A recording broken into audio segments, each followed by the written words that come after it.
Hi, I'm Gina with Legacy Jewelry Appraisers and Buyers.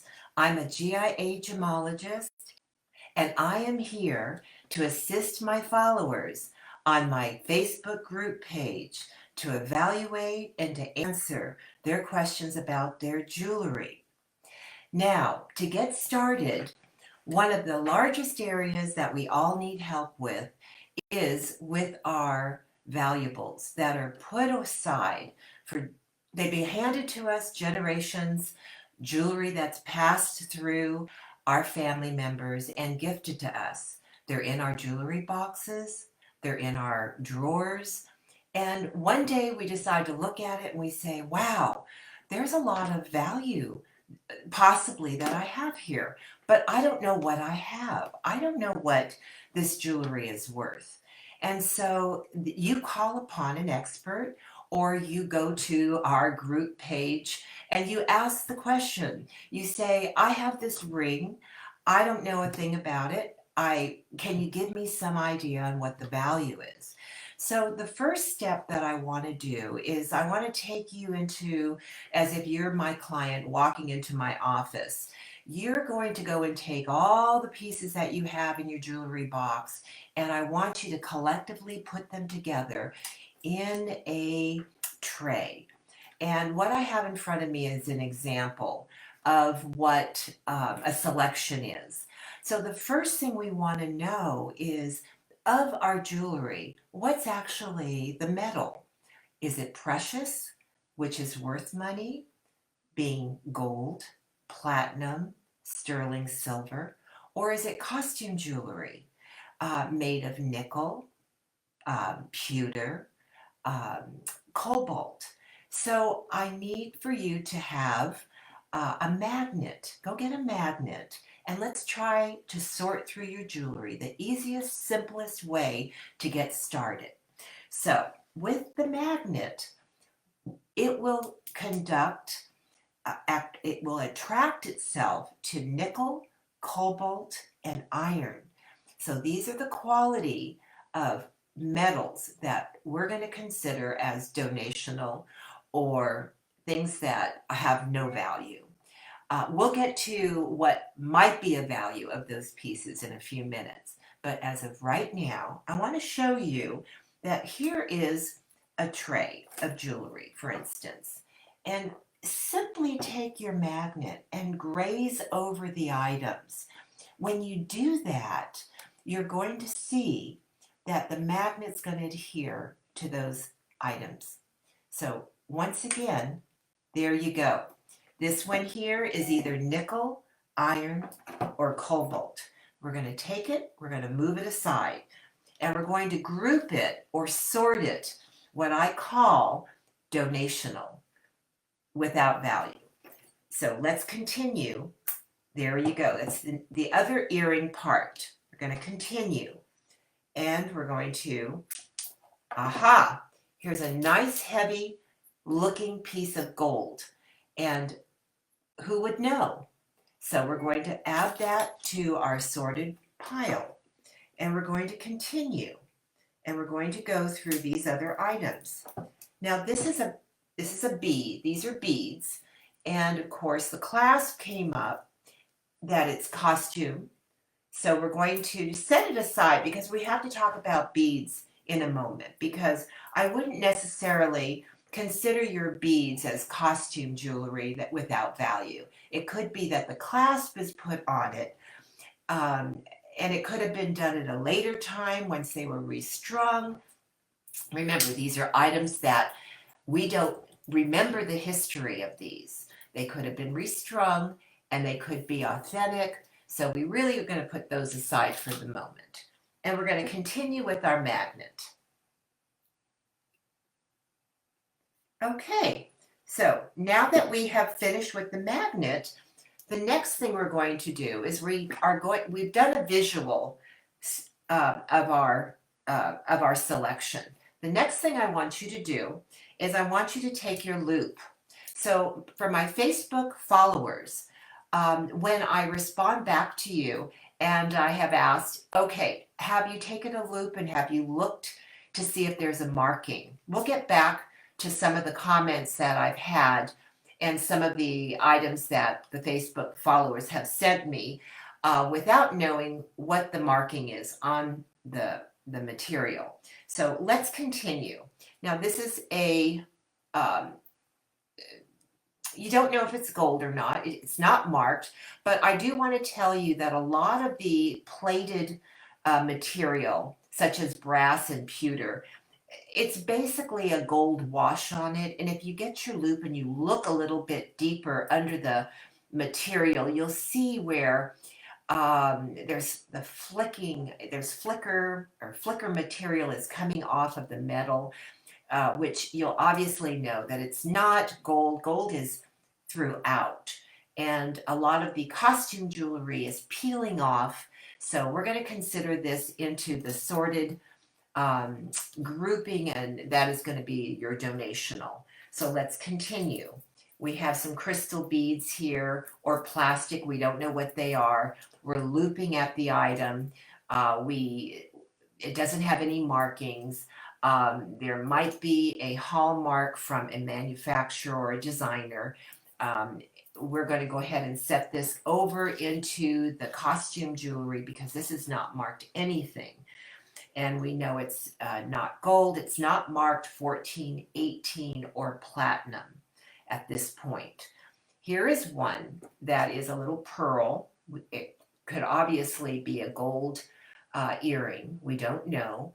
And so what I want you to do is I want you to turn it over and I want you to see that there's actually brass coloring.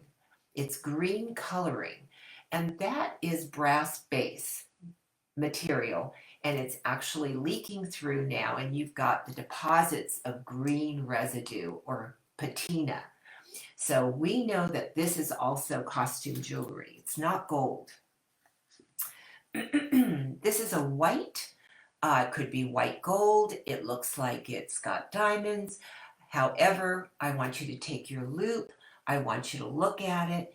And you can actually see that the stone, instead of it being a bright, pretty diamond, there's paper reflection underneath it. So this is actually like a foiled stone, a foiled glass or plastic stone. And the metal itself, you're going to see it's very shiny. It's very translucent looking. It almost glows. So we know that that's a sign for something that is, in fact, just costume jewelry. It's most likely pewter or a brass base with a white wash over it. So we'll put that in our donational file. The same thing with this little white gold pearl. Once again, these I've seen many, many times where these are marked 14 karat gold. So don't be mistaken by these. Gold is very high right now. It's highest it's ever been. It's reaching as much as $2,400 an ounce. So when we go to turn our merchandise, our unwanted items into money, it can really add up a lot. So we're going to carefully go through these items. So many times my clients come in and they're afraid to bring me the little nooks and crannies that are in these boxes, trays, bins in their home for decades. And I always tell them, please bring them in. Let me sort through them for you. There's always hundreds of dollars more in value from these gold pieces that are hidden treasures. So we're going to continue. We can see another rhinestone, paper foiled, gemstone. Looks like once again it could be gold. It is not gold.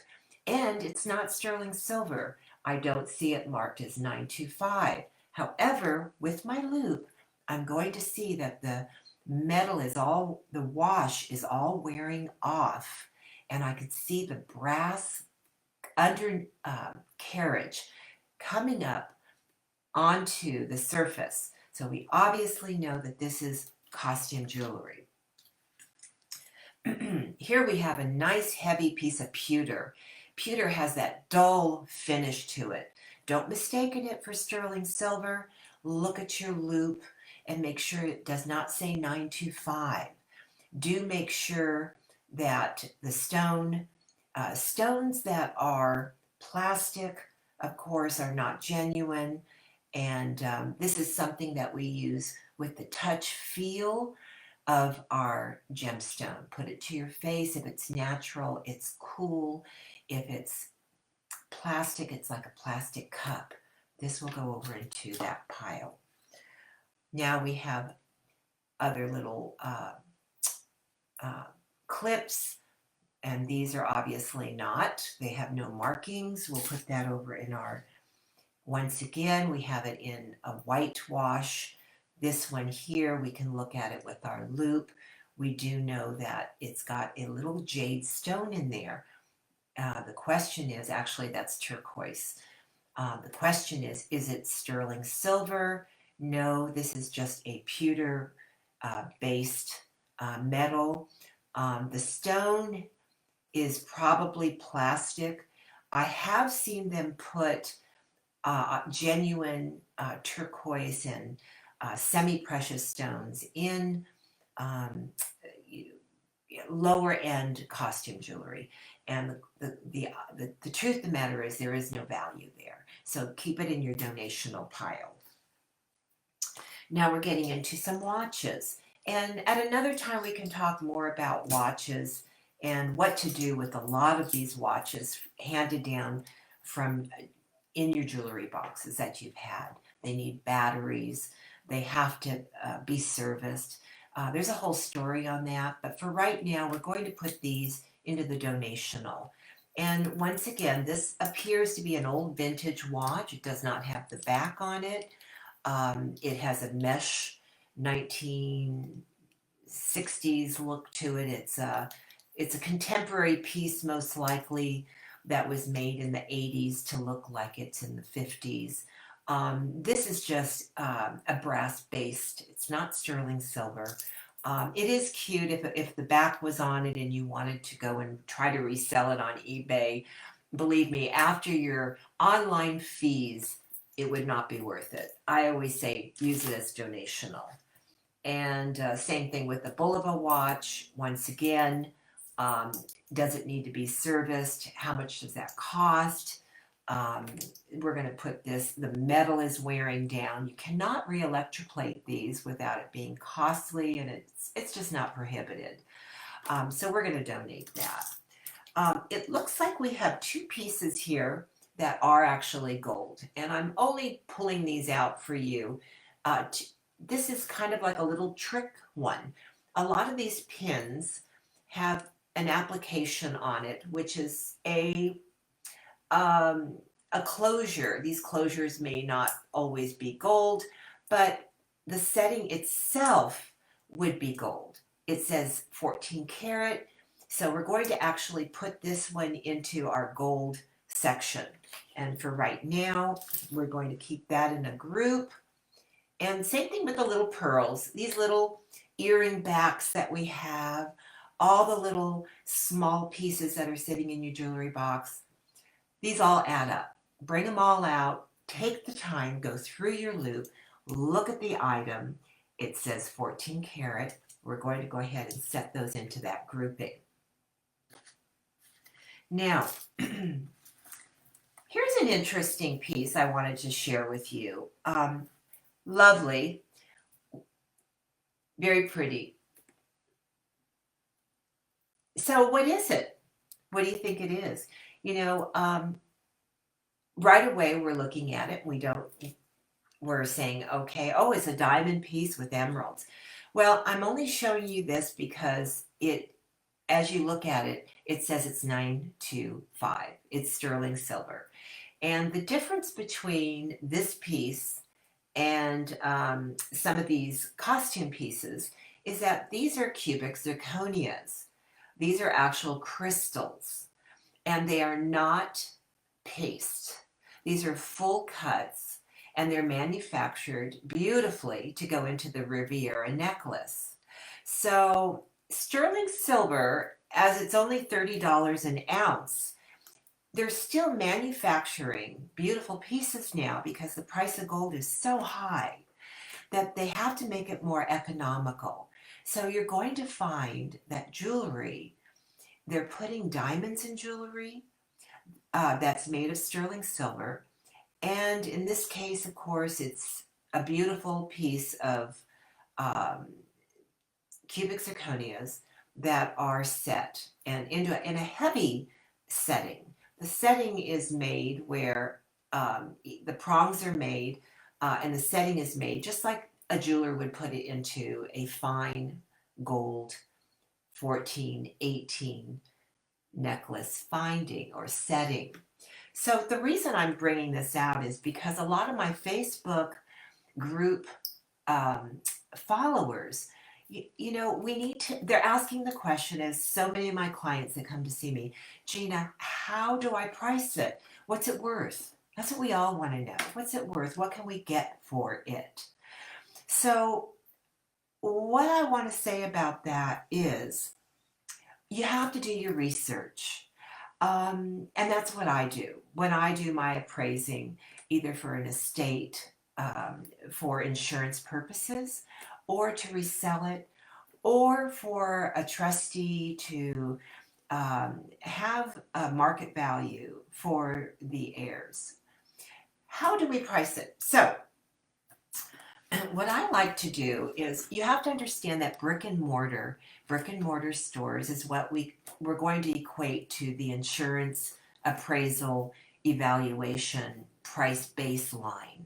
That is where the claim that you have on your piece of jewelry, your claim is going to come to me, the assessor, or the appraiser, and I'm going to have to use the amount that's on the appraisal to remake this piece that your insurance company has asked me to do. So you go to the brick and mortar store, you're seeing this piece valued at $1,200, let's say. That's going to equate for me as the appraiser to remake this for you. I have to be able to make up this piece, order all the cubic zirconia, and pay my jeweler to reset this jewelry item. So that's how we're going to equate what's it worth. So Gina, how much is it worth? Okay, now how much am I going to get for it when I sell it? It's not going to be $1,200. So we need to be more in line with the fair market value. Hey, go to Google, put in Riviera sterling silver, and look at Riviera necklaces. You're going to see it's all over the board because their quality is all different. And then you're going to be a little confused. But here's what you can do as a consumer. There are lots of platforms where you can go to and you can sell something that is desirable. And the desirable pieces, let's go to eBay, for instance. They're going to offer a large audience and they're going to charge you a commission. And you have to do all the work.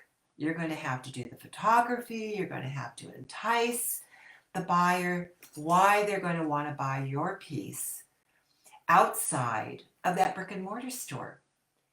And what price are you asking? Now, if you're thinking that you're going to get $1,200 for this, you're going to price yourself out of the market. What you have to do is you have to go to eBay and filter to where it says items similar but that have sold. Go look at that. That's going to be your marker. And you're going to see what the fair market value is usually going to bring on an item like this. So when people ask me on my Facebook group page, Gina, what do you think? I know, because I've been doing this for 40 years, and I know where the market lies. A lot of times I need to do my research also. So I look at different price lines. So just thinking about that, I'm going to tell my client, I'm going to give you options, or here's some options for you. And I don't want to say right away, well, let's go into the options for this piece. I would suggest setting this at an auction reserve price. Put it out there and hold your price, start it low, and give it a reserve. And let's say your reserve's at $400. That means that you can start it at $2, you see if there's any bidders, what the bidders are going to bring it up to. And at that point where it's going to stop, hey, that's going to be kind of a telltale to where your market is on this piece. Now, there's different times of the year. This is maybe a good Christmas item where green is great for May, birthdays. So think about too what time of the year you're selling these items for. Christmas is a good time to resell. There are different marketable times of the year. So on this item, that was a touch. This is what I talk to my followers about when they send me their merchandise. Now, a lot of pieces are not resellable. You're putting them out there on Cyber World. They're very common. It's a ring that has little diamonds in it. There's a billion of them out there. And guess what? They're going to sell for what the gold value is. And that's about it after you've paid for your online service fees. And they can be 15%. There are some sites that take 70%. So you really need to look at not just what your research is of that item that's sold, but take into consideration what the buyer is netting. And at the end of the day, it may only be gold weight.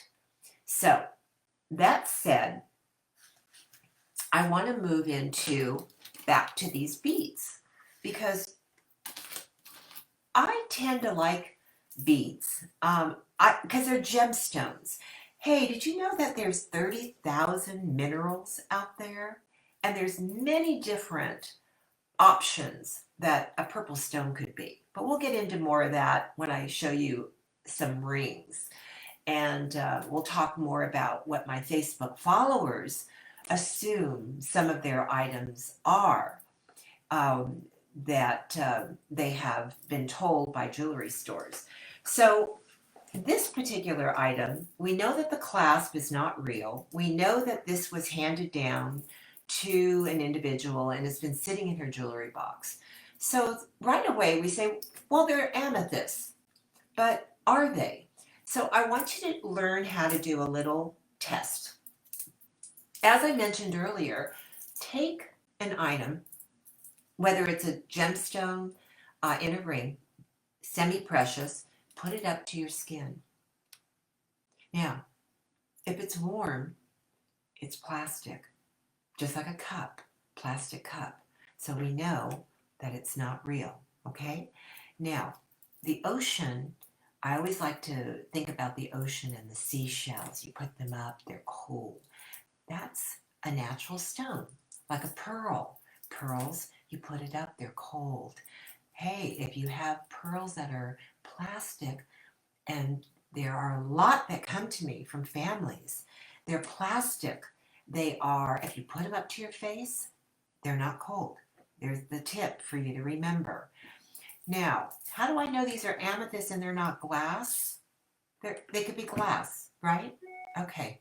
So glass typically is heavier than gemstone. Gemstones are usually firmer. It's kind of a weird concept, but as a gemologist, or if you just think of it, they're firmer. Okay, we'll let that one ride for a minute. Now, remember, I always take my loupe and I look into material.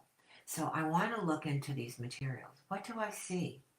Now, I like to look for fingerprinting, little discovery. It's like forensic science.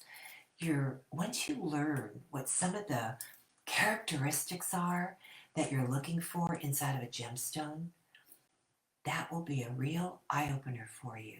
Because you, as a consumer, on your own, you're not going to have the tools that I have.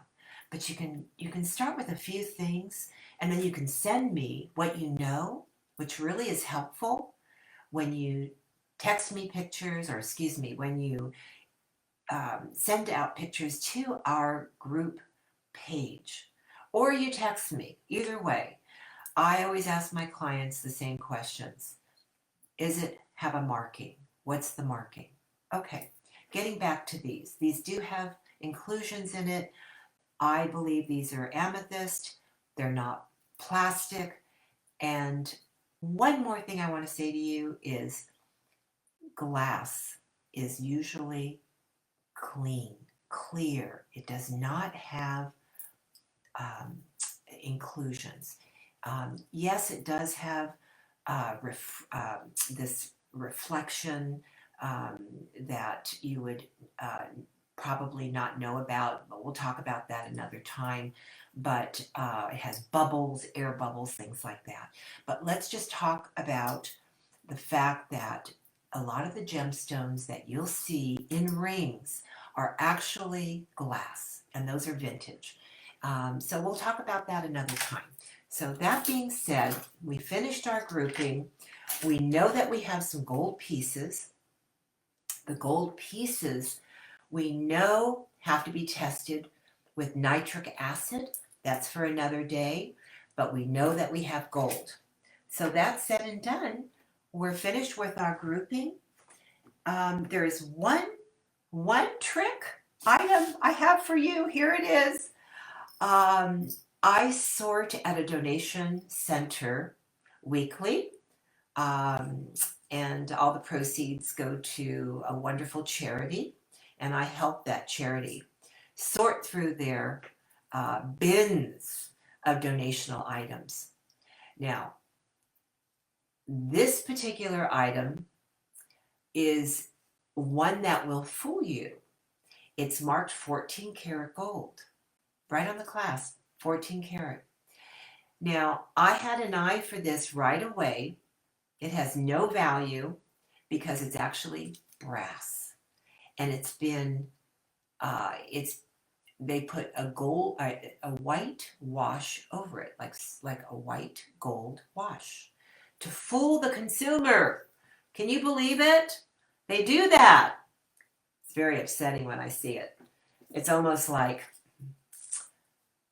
I just can't conceive that there's people out there that are that dishonest. It just irks me to no end. But there it is, 14 karat. Another thing to keep in mind, folks, and this goes on. I remember in the 80s when gold got really high, the end of the 80s or early 90s, it went sky high. I don't know. I've been in this business for so long. But anyway, at one of those trends, it went very high, and everyone was selling all their gold. And this was back when gold was $130 an ounce. Can you imagine? I was a kid in this business. And anyway, gold went super high. And then we all discovered that the manufacturers were cheating us because they were marking everything 14 or 10 karat, and they were actually only 12 karat or 8 karat. So it really brought a lot of awareness to us in this consumerism. So what we do now, and please remember this, your jewelry that's marked 14 has to be assayed in order for it to truly be 14 and to have the value. So many of my clients typically, Gina, it's 14 karat gold, it's 18 karat gold, it's 22 karat gold, and I'm like, oh boy, that's great, but I'm going to have to test it, which we do through with our nitric acid. We start at 10, 14, 18, we work it way, and we can see it diminish in its color. As it diminishes in its color, that means it's less pure. Now, that makes a big difference when we go to sell it. When we buy it from you, it has to be as close to what we can get it to from the nitric acid, because that's how we're going to get paid. Gold goes back from the gold, pure bullion, it goes to jewelry. And then when we scrap the jewelry, it goes back to bullion. And bullion has to be only pure. And so when we go to sell our jewelry, your jewelry, it has to be assayed correctly so you can get paid correctly and we don't lose money correctly. We cannot afford to lose money when we buy it from you because we want to be as competitive as possible to you so that you're happy and we're happy so that we can buy it and not make a big mistake. So that being said, hey, let's go on to something else. So one of the areas that I really love to talk about is color in our gemstones. It's a lot of fun. And so, you know, as I mentioned earlier, we have 40 or 30,000 minerals out there. So all these gemstones that we see can be anything. We assume that a pink stone is going to be pink topaz, right? It could be a tourmaline. Look at this beautiful beauty. This is a beautiful purple stone. And it looks like an amethyst, right? Well, it's not. So I'm going to tell you the story about some of these pieces. And this one I brought out because it's actually marked 925 inside of the ring. But in the center stone, I noticed that it's a real stone. But why would they put it inside of a little sterling silver ring? So you have to remember, you don't know the history of these items. They came from your family members, they were passed down, or they were gifted to you.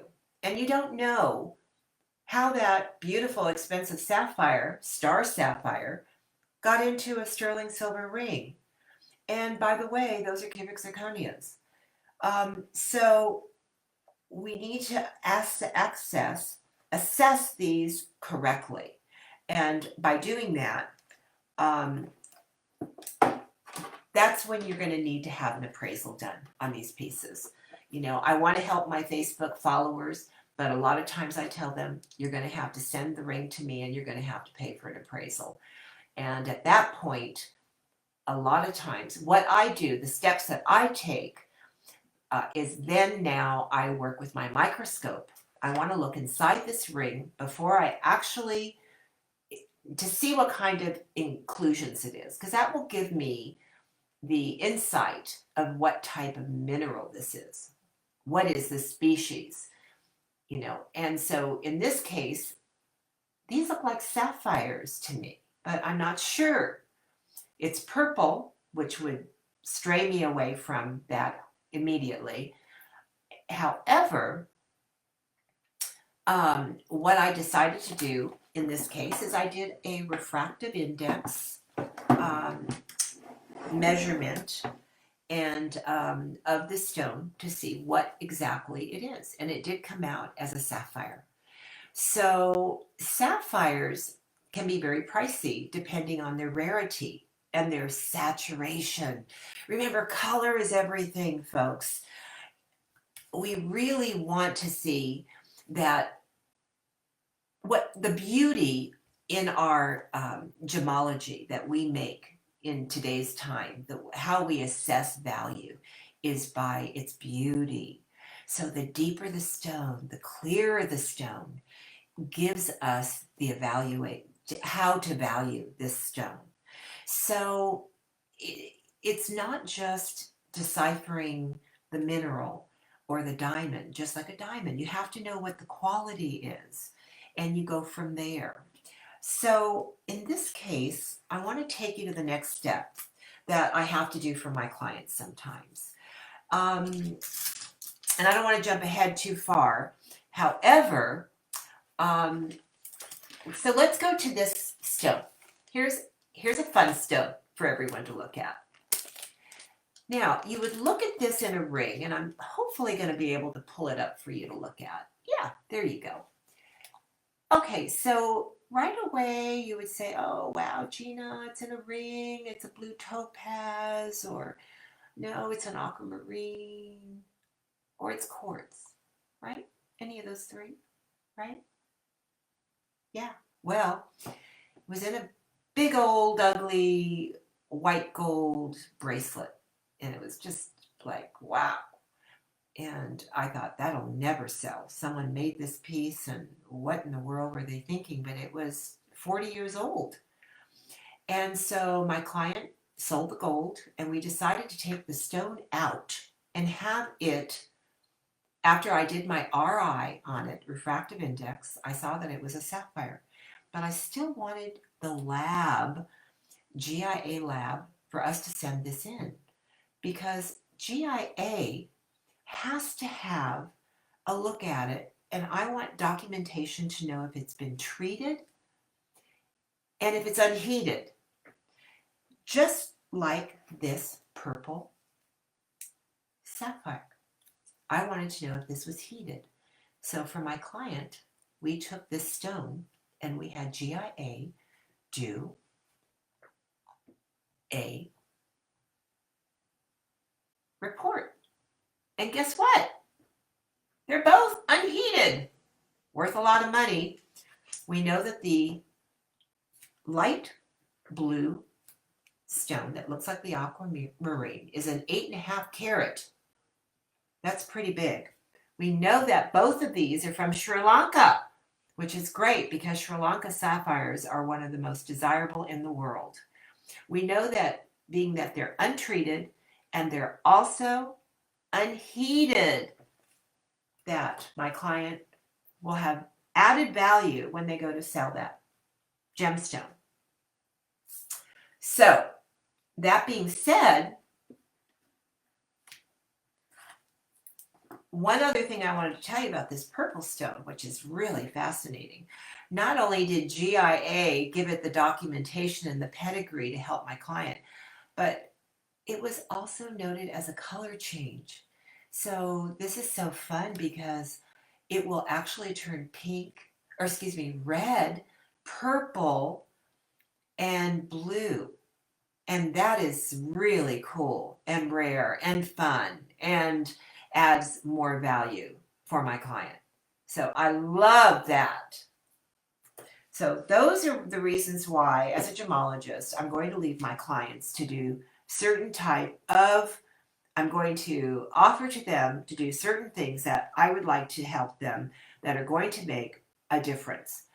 I do want to say I had, this is awesome. So Lavish Honey is one of our followers, and she sent me this heart. Now the heart, you can go to the Facebook page and you can see it.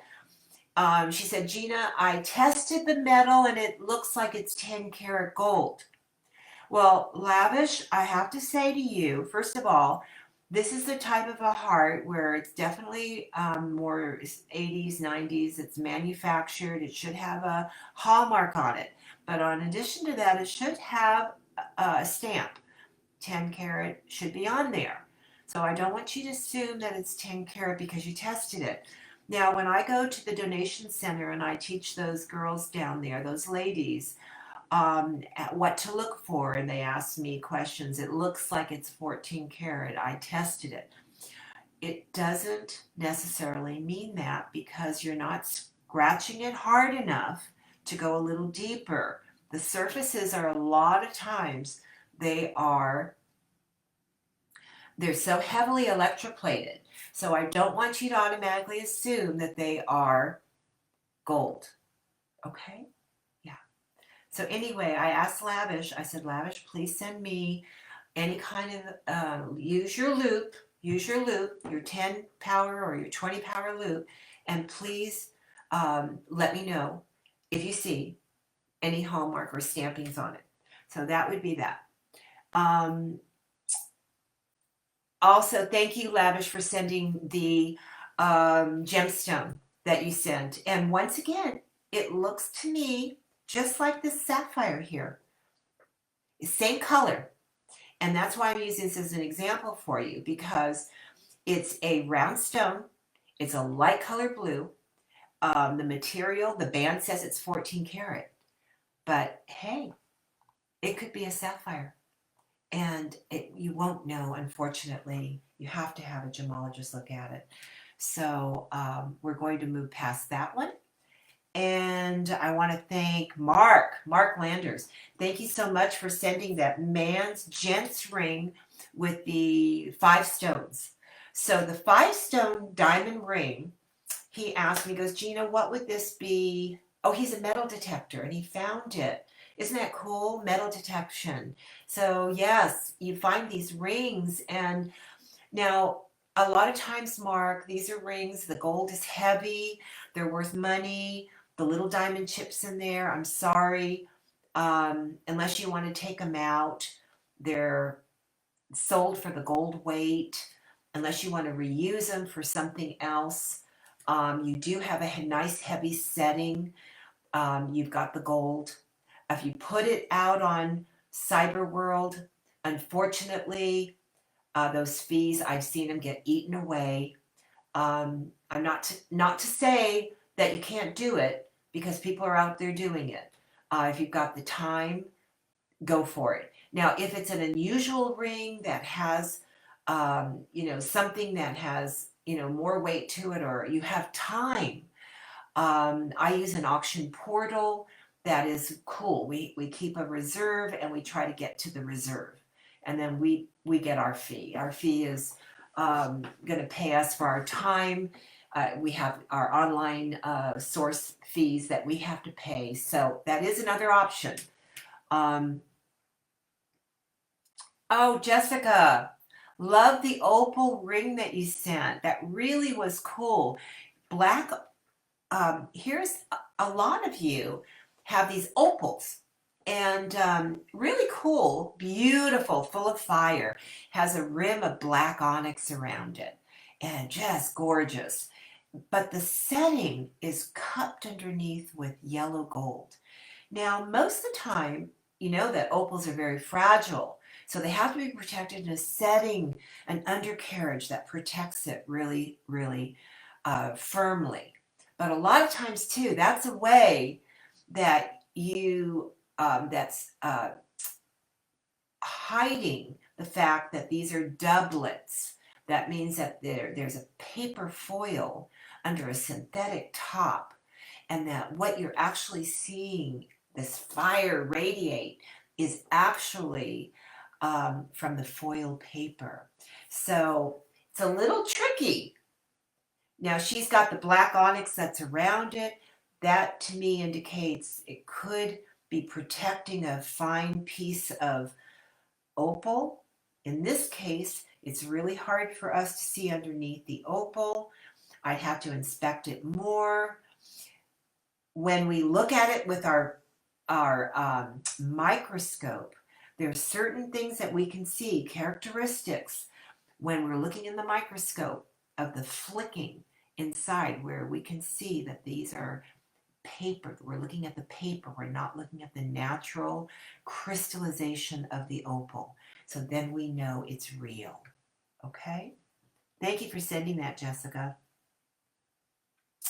Elvira, thanks so much for sending your chevron Antique de Cesar 17 jewel Italian watch. At first, when I saw this chevron, the chevron is the V-shape gold, and this was really big in the 80s, early 90s, but 80s, let's say, when herringbones were really big. So I want you to remember that, and they would do a lot of tri-colored jewelry pieces with the chevron look, which were actually plated, or they were either sterling silver with gold plating, or they were brass with gold plating. So it was hard for me to decipher from her pictures, and I couldn't see the hallmark. So when you send me or send pieces to the Facebook group page, always try to get a picture of that hallmark, because I had asked Elvira send it back again so I can see it, because I suspected that this was plated or something that is going to be a little tricky for me to decipher. In which she did send it back, and it did say 14 karat gold. So at that point, I assessed it truly to be gold. Now, on your watches, you have to remember, folks, the movement is not gold.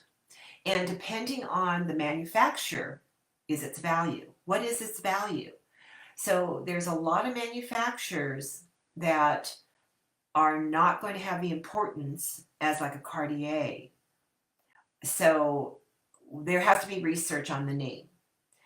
Now, assuming that the name is not a big name and we have a gold watch, it's heavy, the movement is not gold. So what is the weight that we're talking about? Hey, sometimes these are nearly an ounce of gold. That's a lot of money in today's market. So I would suggest, if the movement doesn't work, the gold. One thing I want you to keep in mind, a lot of the watches with a little tiny face, they're not resellable. And the manufacturer is not important. So consider taking the money for the gold weight. Okay. Now, in this particular watch, the chevron watch that Elvira said has little diamonds around it. Those little diamonds there, I was able to look at it. I determined it's maybe a half a carat of diamonds. Now they're older and they appear to be, a lot of times they're single cut. They're not your new fancy beautiful full cuts. Those stones can either be taken out, but you have to remake something. You have to pay for the labor. It's another expense.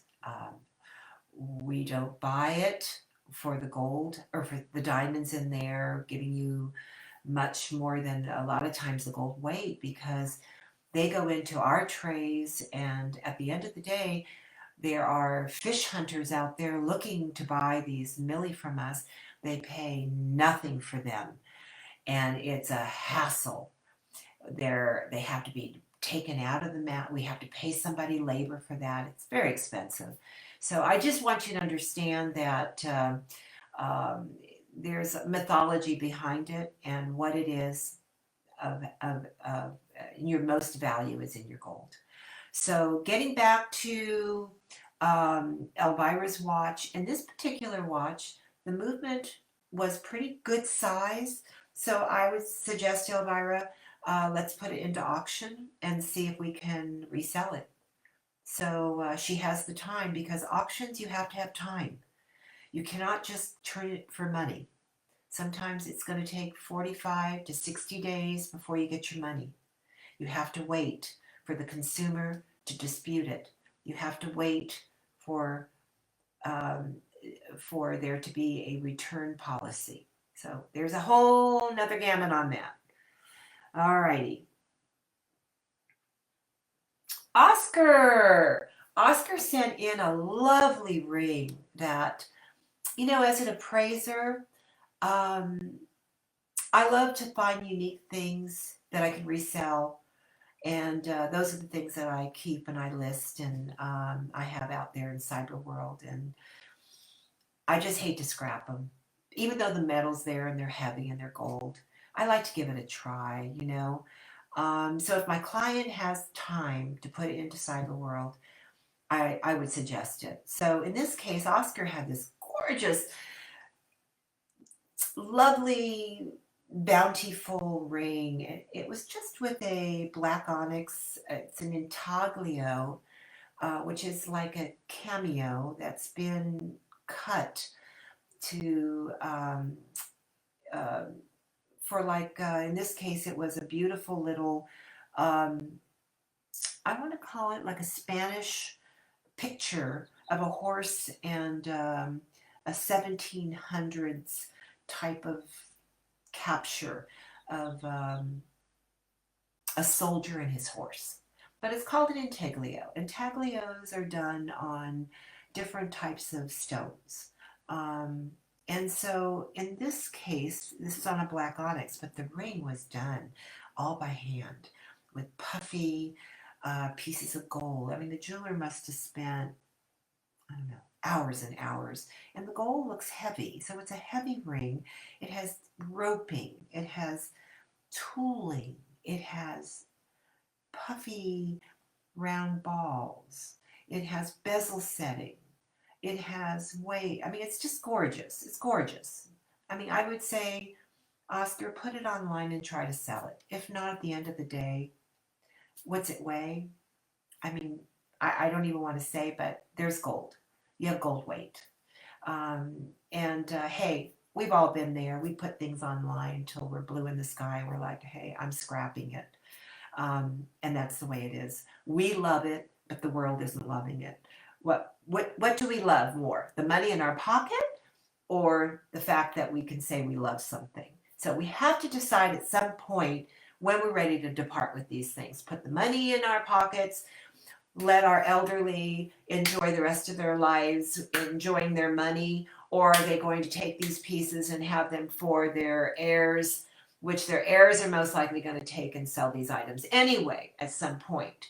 So that's a whole nother subject that we're going to talk about at another point, which is helping our elderly, let them have these items, make their choices, use the money, and then decide what they want to give to their in their trust declarations for their family and loved ones. But moving forward, that was really a cool thing. Um, and then I really love this last one. I'm going to leave it off because I know we're running late. We only have a few more minutes. Time goes so quickly, folks. But Chryso from my Facebook group following page. Thank you so much for sending in a ruby ring that you had brought to a jewelry store. The ring, I believe you said, is marked 10 karat gold. Now, right away when I look at it as a gemologist, because I visually look at, that's how I discern first. I do my visual. Remember, donation center every week, clients coming in. I have a lot of experience, so I have to visually do a visual first. And I can sort through and then go back and look for hallmarks. Hallmarks, you're out of the ballpark now. Hallmarks put you into a different tier level. We'll talk about that another time. But that's where you have to do your research. So, Chryso, this red stone that you have is a dome shape, very translucent. The color, if it was a ruby, would be worth a lot of money. So right away, I asked myself, why would somebody put this amazing, very valuable, if it was a ruby, in a 10 karat gold ring setting? But once again, it is a vintage piece, so it was passed down through generations, and who knows, right? I've seen stranger things. So I want to look further. Okay, so now I'm looking deeper in the stone. I can zoom in, I can open it up, and I can see that there's no inclusions in the stone. Now, it's not in my microscope, but I want you as a consumer to understand that glass was made in the late 1800s and put into a lot of these vintage rings. And same with class rings, they're glass. So we need to understand that this is when you need to call upon a GIA gemologist where they have the correct tools. And in this case, I'll send you a label, send it to me, pay for the appraisal. If I feel it needs to go to GIA, if it passed my tests and it's coming up as an authentic stone, we're moving it into the next realm. And then we're going to do what's best for you with your goal, which would be to sell it and to capture, an audience that's going to pay you an amount of money that is where it should be, unless you're planning on wearing it. Now, a lot of my estates come in with massive amounts of jewelry, and we're not going to wear all these. I help them sort through a lot of people in there. Depends on all different age groups, all different age groups. There's those that are young, that the millennials, they don't want a lot of the things that their family members have given them. So they cash out. They're using the money, and they're smart. They're looking at putting it into their 401, or excuse me, their investment accounts. And then there's those individuals that are the elderly that come in, and they want to unpack all of this, uh, and they want to make it so that it's not a burden on their family members. And trust me, it's a burden. It's a burden on people my age that come in, that their parents have passed. They come to me with boxes and they're like, wow. And they've got to deal, first of all, with the emotional departure of their loved ones. They have to sell their real estate. They have to handle the trust. They have to handle the taxes. They're burdened with this stuff for the next year and a half. Then they have to settle disputes with the family members. So I offer a catalog which lists all these items, and then it helps the client be able to sit down and logically talk about the items so that they can be dispersing these items. We'll talk about that another time. But I think for today, we've done a fabulous job of teaching you what to do for the essentials on how to sort through your items. Don't take it upon yourself to believe that the nitric acid testing that you're doing is going to be accurate. Also, please throw the item on a scale and let me know what the gram weight is when you send me a picture and you ask me, Gina, what's this value? What's the market value or the appraisal value on this item?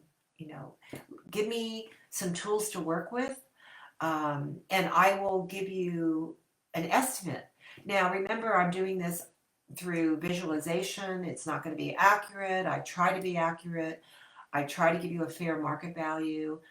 A lot of times I'm going to tell you, and I know you don't want to hear it, but sometimes the gold value to just sell it outright is better.